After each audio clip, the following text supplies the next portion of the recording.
Ce 18 septembre 2025, Kpalimé est devenu le centre de la gouvernance locale au Togo. Autorités, experts et partenaires techniques se sont réunis pour l'atelier de validation du rapport diagnostic, étape clé dans l'élaboration du guide national des plans de développement régionaux. À l'ouverture, les officiels ont salué l'importance de cette rencontre. Pour le ministère de l'Aménagement et du Développement des Territoires, cet atelier marque une avancée majeure dans la mise en place d'outils harmonisés de planification territoriale. Comme vous le savez, cet événement revêt une importance capitale pour notre pays, car il marque une étape clé dans notre démarche d'aménagement du territoire et de développement durable de nos régions. C'est pour cette raison que je me réjouis de votre mobilisation, vous, acteurs divers engagés pour le développement de nos territoires et le bien-être de nos populations.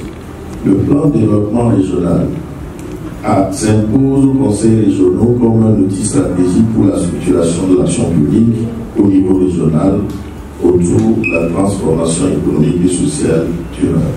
Organisé par le ministère de l'Aménagement et du Développement des Territoires, avec l'appui technique du PNUD et de la FAO, cet atelier marque une étape déterminante pour doter les régions d'un cadre normatif partagé.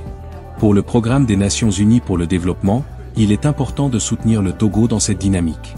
Le rapport diagnostic validé servira de socle à un guide national, garant d'une gouvernance locale inclusive et efficace. Sur le terrain, les acteurs régionaux et les organisations de la société civile se réjouissent de cette avancée. La validation de ce rapport leur permettra désormais de planifier avec des données fiables et partagées. Vous n'êtes pas sans savoir que les conseils régionaux ont été mis en place depuis le 15 janvier passé et notre ministère, le ministère de l'Aménagement et du Développement des Territoires, est en charge de les accompagner pour la planification de leur développement local. Et le guide national d'élaboration d'un plan de développement régional.